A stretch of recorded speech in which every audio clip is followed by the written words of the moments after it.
This game has done a lot of impressive things. First off, bro, how all this loads is so impressive. Look how insane this loading time is, bro. So these games have an American style of combat. I call it magnetism. So look, I'm doing nothing. See how I just got flung over there? I just beat up a kid. Oh, look, I'm doing nothing. I'm not gonna press anything. And then boom, I automatically lock onto the next target. I didn't press anything, bro. I'm just gonna spam square. Look, I didn't press anything, I promise you. I was just spamming square. Look, nothing. Where's the guy at? Look, I'm not pressing anything, just spamming square, I promise you. And look at this, boom. He gets close enough, my character automatically locks onto him and attacks him. This feature is very common in superhero games. The first one to ever do it was a game called Batman Arkham Asylum. Before that, you'd have to like, be over here, and then you have to go over here, look at them, and then press square. And I'm not a huge fan of magnet fighting, I'm not gonna lie. But it is pretty common, and the reason they do it is because it lets you beat up huge crowds of people without making the game so hard. Because let's say there's no magnet fighting. I have to fight this guy. Boom, boom, boom, boom, boom. And I gotta come over here. Boom, boom, boom, boom, boom. It kind of makes the game feel like you're not a superhero. But obviously, being a superhero takes a ton of skill, but they simplified it for us, so I appreciate it. Alright, new crime reported. Alright, now let's jump into web swinging. So notice how there's a reticle right in front of me. Always. It's always in front of me. And it's snapping to the closest edge. There's an invisible box in front of Spider-Man that goes in the direction of the camera. And that's so the game constantly knows, let's say I press this, it knows where to shoot to. To make you feel like Spider-Man, the game will do a lot of things that make it way easier for you to navigate the world. Like, I'm holding R2 and running around. You see how I went through the floor right there? They did that for smoothness.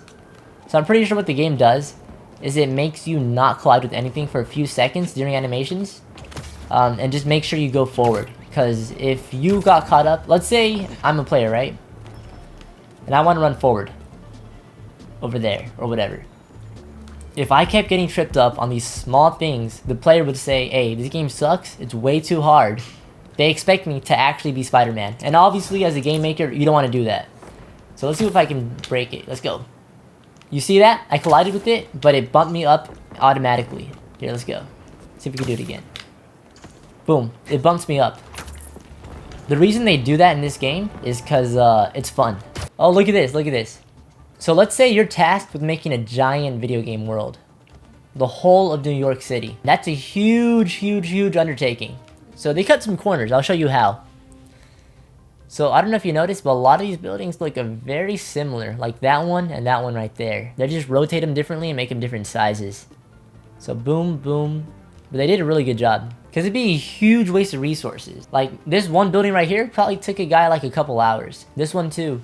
Maybe even more. And if you're making a giant game, let's count how many buildings are here, bro. 1, 2, 3, 4, 30. So 30 buildings times 5. How many is that, bro? I don't know, but it's a lot. Oh, it's 150 hours of work, which is very expensive. Now, let's say they hire someone to make 5 buildings. You know, 5 times 5, 25 hours of work, and someone like me, and someone who makes the game and actually like puts them in the world, just, you know, copy and pastes them, and he could do that in like under an hour. So instead of spending 150 hours making all of this, they spent 26 hours making the same amount of work. And for the player, it doesn't really make a huge difference, so it's really a smart strategy to go. And I promise you, bro, all these trees, oh, that's why it looks so copied and pasted, because you can't go over here. Oh, I died. Yeah, so if you can see here, this is modular building design. See, same roof 3 times in a row.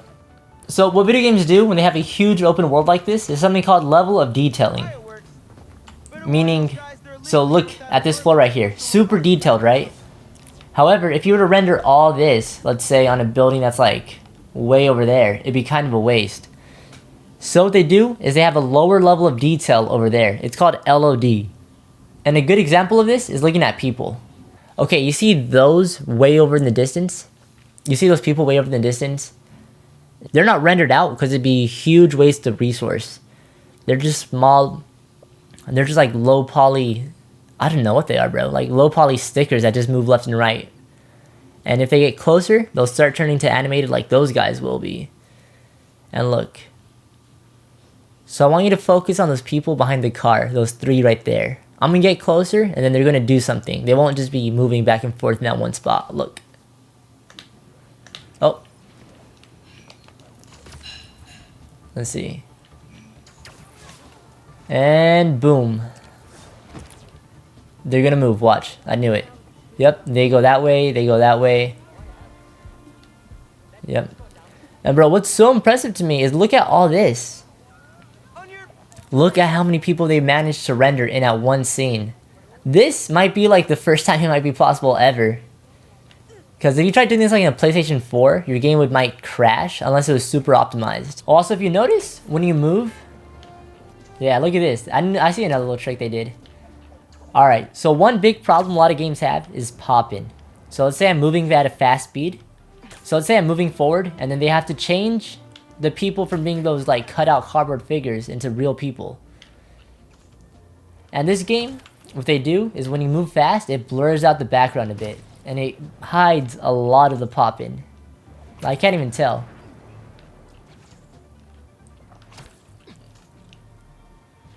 Yeah, I'm moving too fast. I can't really tell when they pop in to be people. Right here. I'm trying to see the people down there. I can't tell when it happens. I cannot tell when it happens. The very first thing they teach you in 3D modeling is to make sure that the scale is correct. And right here, it's not right. Because if you can see, Spider-Man is way too big for these lines. If you run track, you know, like, a ton of people are supposed to fit on that track, and only Spider-Man could really fit on there, like maybe 2 other people. What probably happened is they 3D modeled it, and then the guy who had to texture it wanted to make it accurate to how real tracks are, and he just added more lines, even though it wouldn't be right with the Spider-Man scale. But it's not a big deal. Alright, imagine you're making a video game, and you want to make reflections like this. What are you gonna do?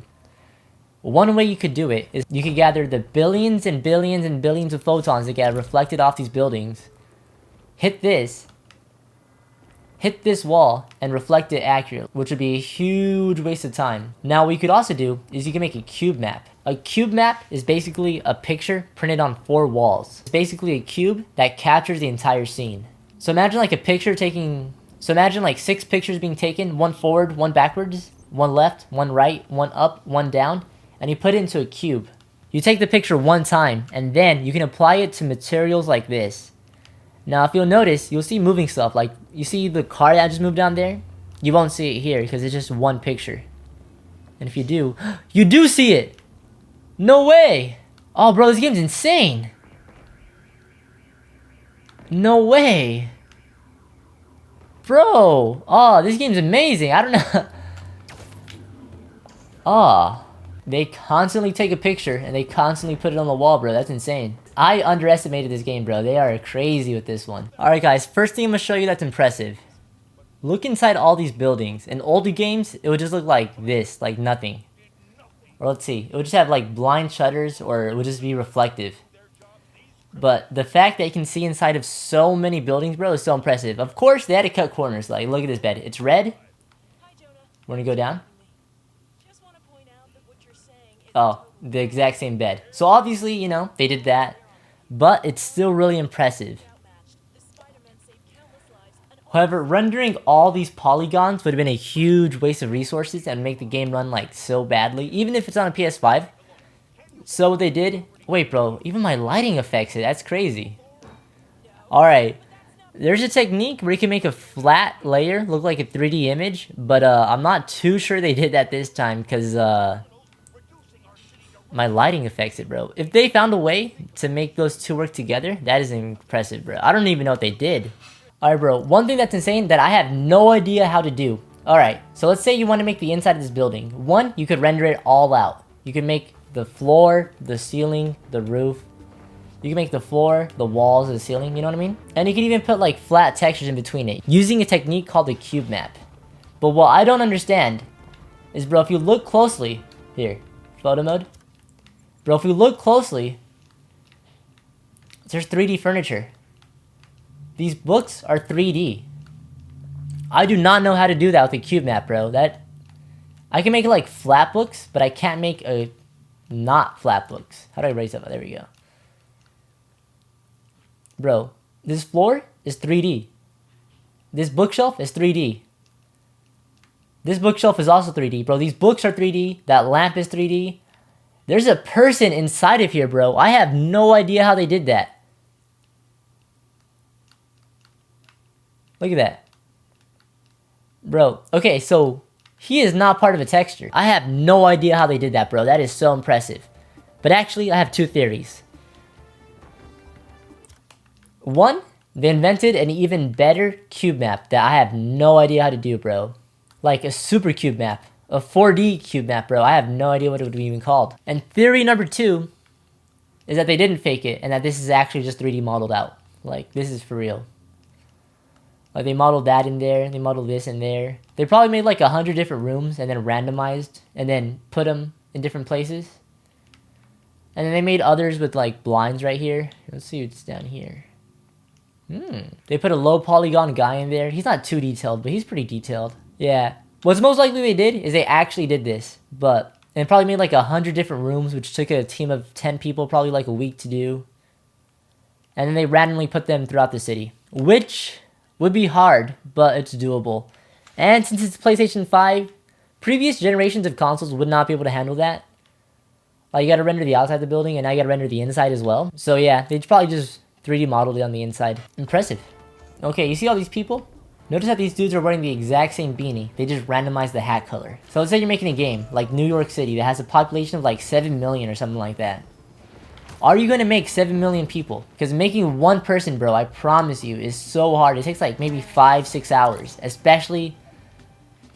And you have to make them all high quality. Because look, if I'm a player and I'm bored, I'm gonna just go up to this person right here.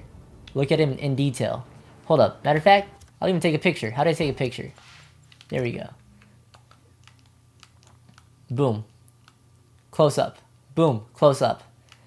Now, how are you gonna do that? One way you could do it is by making 7 million people and do one at a time. But that's not what they did. We've all played a game where you make your own character. You can choose a different hairstyle. You can mess around with the face a little bit. Maybe the height, how skinny or large they are. So what they did in this game, instead of making 7 million people one by one, what they would do is make maybe like 50 shirts, 50 different people, 50 different hairstyles, 50 different hats. And it will still take a while. It'll still take like a week to do. But once that's done, you can just randomize it and populate a city of 7 million people. And it doesn't feel repetitive. But obviously it's not going to be perfect. Like, let's look at this guy's shoes, his shoes, the same thing. Let's look at this guy right here. Let's look at this guy's shirt. Look at this hat. This hat. Oh, there's little tricks you can do too. So let's say you make the same hat just one time, right? You can randomize the color, and it'll help you make the game way easier. Same thing with hair color, same thing with shirt color, same thing with pant color.